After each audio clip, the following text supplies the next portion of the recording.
جو تجھ کو جو تیرے نبی کو پسند ہے، جو تجھ کو جو تیرے نبی کو پسند ہے، مجھے ایسا بندہ بنا میرے مولا، مجھے ایسا بندہ بنا میرے مولا، مجھے نیک انسان بنا میرے مولا۔ الحمدللہ رب العالمین والعاقبۃ للمتقین والصلاة والسلام علی من کان نبیا وآدم بین الماء والطین وعلی آلہ واصحابہ اجمعین، اما بعد فاعوذ باللہ من الشیطان الرجیم، بسم اللہ الرحمن الرحیم۔ وَكَذَلِكَ فَتَنَّا بَعْضَهُمْ بِبَعْضٍ لِيَقُولُوا أَهَؤُلَاءِ مَنَّ اللَّهُ عَلَيْهِمْ مِنْ بَيْنِنَا أَلَيْسَ اللَّهُ بِأَعْلَمَ بِالشَّاكِرِينَ۔ صدق اللہ العظیم وصدق رسولہ النبی الکریم ونحن علی ذلک لمن الشاہدین والشاکرین والحمد للہ رب العالمین۔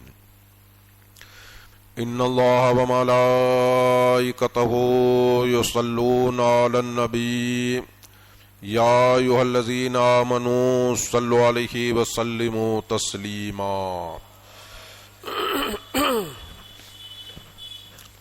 اللہم صل علی سیدنا مولانا محمد معدن الجود والکرم، منبع العلم والحلم والحکم، وآلہ الکرام وابنہ الکریم وامتہ الکریمۃ یا اکرم الاکرمین، وبارک وسلم صلاۃ تبقی وتدوم بدوام الملک الحی القیوم۔ ابھی خطبہ کے بعد رب العالمین جل جلالہ کے مقدس کلام قرآن مجید کی سورہ انعام کی ایک آیت کریمہ آپ حضرات کے سامنے تلاوت کی۔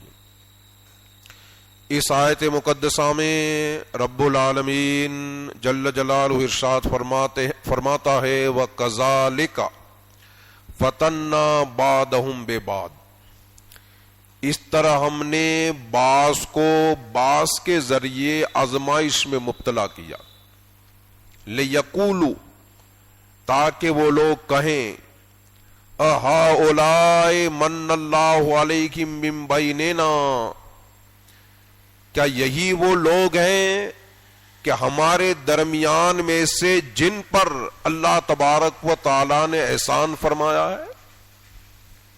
الیس اللہ بعالم بالشاکرین، کیا اللہ تبارک و تعالی شکر گزاروں کو خوب نہیں جانتا ہے؟ یہ آیت کریمہ کا ترجمہ اس کا بس انتر ہو گیا۔ اس آیت کریمہ کی تفسیر میں علماء تفاسیر بیان فرماتے ہیں کہ جب ہمارے آقا حضور سرور کائنات صلی اللہ تعالی علیہ وسلم نے مکہ کی دھرتی پر اپنی نبوت کا اعلان فرمایا اور سرکار قرآن مجید سنا کر لوگوں کو اسلام کی دعوت دینے لگے، تو ابتدا اسلام میں جو کمزور لوگ تھے، جو غریب لوگ تھے، جو غربا فقراء تھے، وہ کلمہ پڑھ کر مشرب اسلام ہوئے۔ جو لونڈی اور غلام تھے، غلامی کی زندگی بسر کر رہے تھے، انہوں نے اسلام قبول کیا۔ بات کیا ہے؟ بات یہ کہ اس زمانے میں سماج اور معاشرے میں غریبوں کا کوئی مقام نہ تھا۔ غریبوں کو لوگ عزت کی نگاہوں سے نہیں دیکھتے تھے، غریبوں کو لوگ تچھ اور حقارت کی نگاہوں سے دیکھتے تھے، اور لونڈی اور غلام سماج میں ان کا تو سرے سے کوئی مقام نہیں تھا۔ غلاموں کے ساتھ جانوروں سے بدتر سلوک کیا جاتا تھا، ان سے زیادہ کام لیا جاتا تھا اور نعوذ باللہ جانوروں جیسا سلوک کیا جاتا تھا.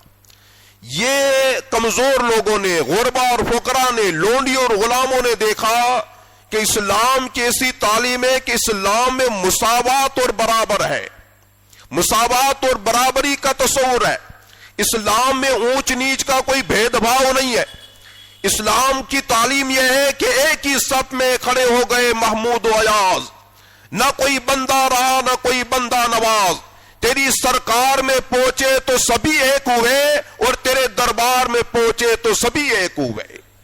اسلام میں مساوات اور برابری کی تعلیم ہے، اور اسلام میں اگر کوئی آدمی بلند بن سکتا ہے، اونچے مرتبے والا بن سکتا ہے، تو صرف تقوی اور پرہیزگاری کے ذریعے اونچا بن سکتا ہے.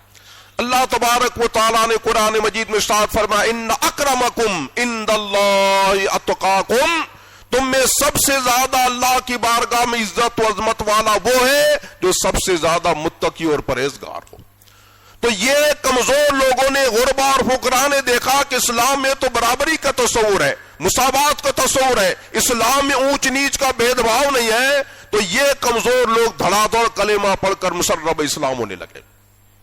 اچھا، یہ غربا، فقراء، کمزور لوگ جب مسلمان ہوئے، کہا کہ بڑے بڑے مالدار، بڑے بڑے رئیس، بڑے بڑے چودھری، بڑے بڑے وڈیرے کہ جن کا مکہ میں اثر و رسوخ تھا، انہوں نے دیکھا کہ بھئی یہ کمزور لوگ مسلمان ہوئے جا رہے ہیں، غربا فقراء اسلام کا کلمہ پڑھ رہے ہیں، تو ہونا تو یہ چاہیے تھا کہ سبق حاصل کرتے کہ بھئی یہ کمزور لوگ، انہوں نے پہلے آگے بڑھ کر اسلامی سعادتوں کو حاصل کر لیا، ابدی نیک بختیوں کو حاصل کر لیا. یہ نصیحت حاصل کرنے کی بجائے الٹا انہوں نے الٹا اثر لیا. کہنے لگے دیکھیں دیکھو اسلام میں کوئی خیر نہیں ہے، اسلام میں کوئی اچھائی نہیں ہے، اسلام حق اور سچا مذہب نہیں ہے. اگر اسلام سچا مذہب ہوتا، برحق مذہب ہوتا، تو ہم جیسے مالدار پہلے مسلمان ہوتے، ہم جیسے رئیس پہلے مسلمان ہوتے. یہ کمزور لوگ، غربا فقراء، یہ مسلمان ہوئے، اس سے پتہ یہ چلتا ہے کہ اسلام مذہب برکت نہیں ہے. وہ ہم جیسے عقلمند، دانا، ہوشیار، وڈیرے، رئیس لوگ یہ مسلمان ہو تو پتہ چلے کہ اسلام مذہب برکت ہے. اور یہ ان کمزور لوگوں پر ہمارے درمیان میں سے اللہ نے احسان فرمایا، ان پر اللہ نے احسان فرمایا. ارے ہم لوگ اگر ہم اسلام قبول کریں تو اسلام مذہب برکت ہو. اس طرح ان ظالموں نے کیا کیا، غریبوں کے پہلے مسلمان ہونے کو اور اپنے مسلمان نہ ہونے کو نعوذ باللہ اسلام کے ناحق ہونے کی علامت قرار دیا، اسلام کے باطل ہونے کی علامت قرار دیا. تو ان کے رد میں اللہ تبارک و تعالیٰ نے قرآن مجید کی آیت کریمہ نازل فرمائے وَكَذَلِكَ فَتَنَّا بَعْضَهُم بِبَعْضٍ، اور اس طرح ہم نے بعض کو بعض کے ذریعے آزمایا. لِيَقُولُوا، تاکہ وہ لوگ کہیں أَهَٰؤُلَاءِ مَنَّ اللَّهُ عَلَيْهِم مِّن بَيْنِنَا، کیا یہی وہ لوگ ہیں، یہی لوگ ہیں کہ جن ہمارے درمیان میں سے جن پر اللہ نے احسان فرمایا، ان کو اسلام کی توفیق دے دی اور ہم کو نہیں دی؟ کہ یہ ان لوگوں پر اللہ نے، ان غربا فقراء کمزور لوگوں پر کیا اللہ نے احسان فرمایا ہے؟ الیس اللہ بعالم بالشاکرین، کیا اللہ تبارک و تعالی شکر گزاروں کو خوب نہیں جانتا؟ مطلب یہ تھا کہ مکہ کے رئیسوں، مکہ کے مالداروں اور مکہ کے دھنوانوں، سن لو، یہ تمہارا تم جیسے مالداروں کا اسلام قبول نہ کرنا یہ اسلام کے باطل ہونے کی علامت نہیں ہے. غریبوں کا پہلے مسلمان ہونا یہ اسلام کے ناحق ہونے کی علامت نہیں ہے. امیری اور غریبی یہ اسلام کے حق ناحق ہونے کی علامت نہیں ہے، بلکہ امیری اور غریبی یہ تو اللہ کی طرف سے امتحان ہے، اللہ کی طرف سے آزمائش ہے. ہم کسی کو امیر بنا دیتے ہیں تاکہ اس کو آزمائیں، اس کا امتحان کریں، اس کی پریکشا کریں کہ ہماری دی ہوئی دولت سے شکر گزاری کرتا ہے یا پھر ناشکری کرتا ہے، ہماری دی ہوئی دولت کو ہماری اطاعت اور فرما برداری میں خرچ کرتا ہے یا پھر گناہوں میں اور عیاشیوں میں خرچ کرتا ہے.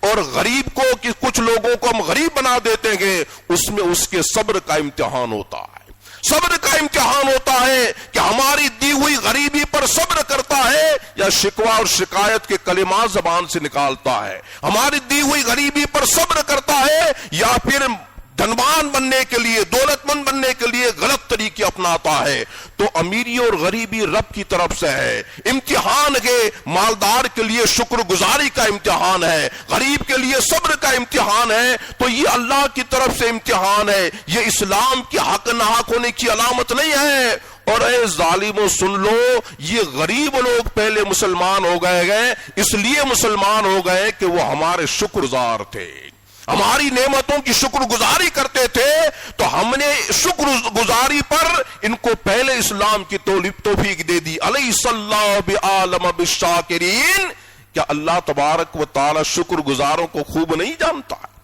وہ تو خوب جانتا ہے. اور تم لوگ جو اسلام کی توفیق سے محروم رہے تو اس لیے محروم رہے کہ تم نافرمان ہو, سرکشی و طغیانی کرتے ہو. ہم نے تمہیں دولت دی, ہونا یہ چاہیے تھا کہ شکر گزاری کرتے. الٹا اب یہ کہ تمہارا اسلام سے محروم رہنا یہ تمہاری بدبختی کی بنا پر ہے, تمہاری نافرمانی کی بنا پر ہے. ہونا تو یہ چاہیے تھا کہ اپنی محرومی پر ماتم کرتے, اپنی محرومی پر رونا روتے. الٹا تم لوگوں نے کیا کر لیا, اپنی محرومی کو کیا کر لیا, اسلام کے ناحق ہونے کی علامت قرار دے دیا. ارے ظالموں, یہ سب اللہ کی طرف سے ہے. وہ تمہیں جو تم محروم رہے اس لیے کہ تم ناشکر ہو, نافرمان ہو, اور یہ غریب مسلمانوں کو پہلے توفیق مل گئی اس لیے کہ وہ شکر گزار تھے. اس طرح کا کیا, اسلام نے ان کو تنبیہ کر دی کہ تمہارے جیسے مالداروں کا پہلے مسلمان نہ ہونا یہ کوئی اسلام کے ناحق ہونے کی علامت نہیں ہے, بلکہ امیری غریبی سب اللہ کی طرف سے ایک امتحان ہے. اچھا, اب آتا ہے روایتوں میں پیغمبر اسلام حضور سرور کائنات صلی اللہ تعالی علیہ وسلم کی سیرت طیبہ کی کتابیں بتاتی ہیں کہ یہ کمزور لوگ, لونڈی اور غلام لوگ جب پہلے مسلمان ہوئے تو یہ مکہ کے بڑے بڑے وڈیرے, بڑے بڑے رئیس آگ بگولا ہو گئے کہ یہ ہمارے زر خرید غلام جو ہمارے ٹکڑوں پر پلتے ہیں, ہماری روٹیاں کھاتے ہیں, ان کی یہ جرأت و ہمت کہ ہماری اجازت کے بغیر مسلمان ہو جائیں, ہماری اجازت کے بغیر ہمارے باپ داداؤں کا دھرم چھوڑ کر محمد عربی صلی اللہ تعالی علیہ وسلم کا مذہب قبول کر لیں. ہم ان پر ایسا ظلم و ستم کریں گے اور ان کو ظلم و ستم کی ایسی چکی میں پیسیں گے کہ یہ مجبور ہو جائیں گے مذہب اسلام کو چھوڑنے پر, بلکہ ان پر ظلم و ستم کے ایسے ایسے پہاڑ توڑیں گے کہ یہ لوگ دوسروں کے لیے عبرت بن جائیں گے, دوسروں کے لیے نصیحت بن جائیں گے. ان کا انجام دیکھ کر دوسرے لوگ بھی مذہب اسلام قبول کرنے سے ڈریں گے. چنانچہ ظالموں نے ایسے ایسے مسلمانوں پر, غریب مسلمانوں پر ظلم و ستم کیے کہ مکہ کی زمین بلبلا اٹھی. ظلم و ستم کی وہ داستان رقم کی کہ دنیا کے اتہاس میں اور دنیا کی تاریخ میں اس کی کوئی مثال نہیں ملتی ہے. روایتوں میں آتا ہے کہ حضرت بلال حبشی رضی اللہ تعالیٰ عنہ سرکار کی جلیل القدر صحابی ہیں اور سابقین اولین میں سے ہیں, یعنی ان صحابہ میں سے ہیں کہ جنہوں نے سب سے پہلے اسلام قبول کیا. صحابہ کرام کی اس جماعت میں سے ہیں کہ سارے صحابہ میں جن کو سب سے اونچا مرتبہ حاصل ہے. اور اللہ نے ان صحابہ کرام کی تعریف میں قرآن مجید میں بیان فرمایا, السابقون الاولون من المہاجرین والانصار. اسلام قبول کرنے میں اور اسلام کی نصرت و حمایت میں سب سے پہلے قدم آگے بڑھانے والے مہاجرین اور انصار صحابہ کرام. یہ شروع اسلام میں جو اسلام قبول کرنے والے ہیں ان کو اللہ تبارک و تعالی نے خاص مقام عطا فرمایا ہے, ایک خاتم کا عطا فرمایا, ایک خاص میڈل اور خاص ایوارڈ عطا فرمایا ہے. وہ کیا کہ ان کو اللہ تبارک و تعالی نے سابقین اولین کا خطاب عطا فرمایا ہے. یہ حضرت بلال رضی اللہ تعالیٰ عنہ میں سے کہ جب مسلمان ہو گئے تو ان کا سردار جو تھا, ان کا آقا, اس کا نام تھا امیہ بن خلف. بڑا ظالم و جابر تھا, اس کے سینے میں اسلام دشمنی کوٹ کوٹ کر بھری ہوئی تھی. اس کو جب پتا چلا تو وہ حضرت بلال رضی اللہ تعالیٰ عنہ کو اسلام سے برگشتہ کرنے کے لیے طرح طرح کے ظلم و ستم ڈھانے لگا. خوب آپ کو مارا پیٹا, بلکہ انتہائی شدید ظلم و ستم کے باوجود اس کو تسکین نہیں ہوتی تھی, اس کا دل نہیں بھرتا تھا. تو وہ کیا کرتا تھا, حضرت بلال رضی اللہ تعالیٰ عنہ پر ظلم و ستم کرنے کے لیے نئے نئے حربے اپناتا, نئے نئے ظلم و ستم کی ایجادات کرتا, نئے نئے سنشودھن کرتا کہ کس طرح اس پر ظلم و ستم کروں, کون سا نیا طریقہ اپناؤں. ہر اعتبار سے ایک نیا طریقہ ڈھونڈنے کی کوشش کرتا کہ تاکہ یہ اسلام سے ہٹ جائے. روایتوں میں آتا ہے کہ حضرت بلال رضی اللہ تعالیٰ عنہ پر پہلے خوب چابک برساتا, کوڑے برساتے جاتا اور کہتا کہ بلال اسلام کا کلمہ چھوڑو, اسلام کا کلمہ چھوڑو. مگر سبحان اللہ, حضرت بلال رضی اللہ تعالیٰ عنہ پیٹھ پر چابک برسائے جا رہے ہیں, چابک پر چابک برس رہے ہیں, مگر اس حال میں بھی بلال پکارتے اللہ احد, اللہ احد. امیہ تو یہ کہتا ہے کہ میں 360 خداؤں کی پوجا کروں, نہیں میں تو یکتا خدا کو مانتا ہوں, ایک خدا واحد کی عبادت کرتا ہوں. وہ جل بن جاتا, کوڑے خوب مارتا اور کہتا کہ میں جو کہتا ہوں ویسا کہہ کہ میں لات و عزا کو مانتا ہوں, میں اصاف و نائلہ کی عبادت کرتا ہوں, میں منات کی پوجا کرتا ہوں. وہ کہتی اللہ احد, نہ میں لات کو مانتا ہوں, نہ منات کو مانتا ہوں, نہ عزا کی عبادت کرتا ہوں, میں تو خدا یکتا کی عبادت کرتا ہوں. اور پھر جل بن جاتا, اور ایسا جل بن جاتا کہ آپ کا گلا دباتا, اور ایسا گلا دباتا کہ آپ بے ہوشی کے قریب پہنچ جاتے, نیم بے ہوش ہو جاتے. مگر اللہ اکبر, نیم بے ہوشی کی حالت میں بھی آپ کی زبان سے ہی نکلتا اللہ احد, اللہ احد, اللہ ایک ہے, اللہ ایک ہے. اور جو ہے کبھی ہوش کی حالت میں کافر کہتے ہیں کہ ہم جو کلمہ بتاتے ہیں وہ کلمہ کہو کہ میں لات و عزا کو مانتا ہوں. کہتے کہ میری زبان پر یہ کلمہ چڑھتا ہی نہیں, چڑھتا ہی نہیں. اب یہ کافی ظلم و ستم کے باوجود حضرت بلال اسلام سے برگشتہ نہیں ہوئے. پھر ایک نیا حربہ اپنایا. کیا کیا؟ حضرت بلال کو ایک ایسی قوم کے حوالے کر دیا کہ یہ قوم ایسی ہوتی ہے, کبھی کبھار ایسی حرکتیں کرتی ہے کہ شیطان بھی ان سے پناہ مانگتا. یعنی لچے لفنگے بدماش لڑکوں کے حوالے کر دیا. آپ کے گلے میں رسی کا پھندا ڈال دیا, اور یہ جو بدماش مکہ کے لڑکے تھے ان کے حوالے کر دیا. کہا کہ اس پر ظلم و ستم کرو, اس کو مکہ کی بازاروں میں گھسیٹو. یہ کیا کرتے, رسی بڑے خطرناک ایک رسی گلے میں پڑی ہوئی ہے, یہ بدماش لڑکے آپ کو گھسیٹ رہا ہے, آپ کا مذاق اڑا رہا ہے. کبھی کبھار تو اس زور سے کھینچتے کہ پوری ایسی خطرناک خراش آ جاتی کہ گلے سے لہو بہنے لگتا. مگر یہ تو زوردار ہنستے, ان کو کیا معلوم تھا کہ غلام کو کسی تکلیف ہو رہی ہے. کبھی کبھار کیا کرتے, مکہ کی سنگلاخ وادیاں پتھریلے علاقے میں لے جاتے اور زور سے آپ کو پھینکتے, آپ زمین پر گر جاتے, اور جیسے ہی ابھی اٹھنا چاہتے اس سے پہلے آپ کو گھسیٹنا شروع کر دیتے. اب آپ کا بدن پتھریلی زمین پر گھسیٹا جا رہا ہے, بدن زخمی ہوا جا رہا ہے, بدن سے لہو بہ رہا ہے, اور جو ہے یہ مذاق اڑا رہے ہیں, استہزاء کر رہے ہیں. مگر اس حال میں بھی بلال پکارتے ہیں اللہ احد, اللہ احد, اللہ ایک ہے. حضرت حسان اپنا چشمدید واقعہ بیان کرتے ہیں کہ میں مسلمان ہونے سے پہلے ایک مرتبہ مکہ گیا. میں نے دیکھا کہ یہ ظالم لڑکوں نے حضرت بلال کے گلے میں رسی کا پھندا ڈال رکھا ہے, وہ مکہ کی گلیوں میں آپ کو گھسیٹے جا رہے ہیں, اور اس حال میں بھی بلال پکارتے ہیں اللہ احد. یہ حربہ بھی جب کامیاب نہیں ہوا, تیسرا ایک نیا سنشودھن کیا. کیا کیا؟ پہلے حضرت بلال رضی اللہ تعالیٰ عنہ کو بھوکا اور پیاسا رکھتا. جب آپ بھوک اور پیاس سے نڈال ہو جاتے تو دوپہر کے وقت میں مکہ کی تپتی ہوئی ریت پر, جو کہ تانبے کی طرح گرم ہو جاتی, آپ کو سلا دیتا. ایسی تپتی ہوئی ریت کہ جو تانبے کی طرح گرم ہے. ابھی آپ پہلو بدلنا چاہتے, اس سے پہلے ہی ایک دوسرے غلام سے کہتا کہ اس کے سینے پر ایک زوردار چٹان رکھ دو. پتھر کی بہت بڑی چٹان, بھاری پتھر رکھ دیا جاتا. حضرت بلال رضی اللہ تعالیٰ عنہ پہلو نہیں بدل سکتے تھے. اب جو ہے اوپر سے دھوپ آ رہی ہے, نیچے سے جو ہے پیٹھ جو ہے وہ جل رہی ہے, مگر اس حال میں بھی آپ پکارتے اللہ احد, اللہ احد, اللہ ایک. وہ کہتا کہ بلال اسلام کا کلمہ چھوڑ دو, محمد عربی کا کلمہ چھوڑ دو, ورنہ اسی طرح دم تمہارا گھٹتا رہا کہ اسی حال میں مر جاؤ گے. مگر وہ یہی کہتے اللہ احد. حضرت عمرو بن عاص رضی اللہ تعالیٰ عنہ سرکار کے جلیل القدر صحابی ہیں, یہ بھی اپنا چشمدید واقعہ بیان کرتے ہیں. کہتے ہیں مسلمان ہونے سے پہلے میں نے بلال کو دیکھا کہ ان کے سردار, ان کے آقا امیہ نے ان کو ایسی تپتی ہوئی ریت پر لٹا رکھا ہے کہ وہ ایسی خطرناک تپتی ہوئی ریت پر ریت تھی کہ اس ریت پر اگر گوشت کا ٹکڑا بھی رکھ دیا جاتا تو اس تپتی ہوئی ریت پر وہ گوشت کا ٹکڑا بھی پک جاتا، جل بھن جاتا۔ ایسی تپتی ہوئی ریت پر بلال کو سلایا ہوا ہے، مگر آپ کہتے ہیں اللہ احد۔ یہاں پر امام حلبی نے ایک نقطہ بیان کیا، یہ کیا بات ہے؟ بلال پر ظلم و ستم کیے جا رہے ہیں، آپ کو مارا پیٹا جا رہا ہے، آپ چپ رہتے تو کم سے کم کچھ تو ظلم و ستم کم ہوتا، مگر جتنا اللہ احد کا نعرہ بلند کرتے اتنا زیادہ مارتے۔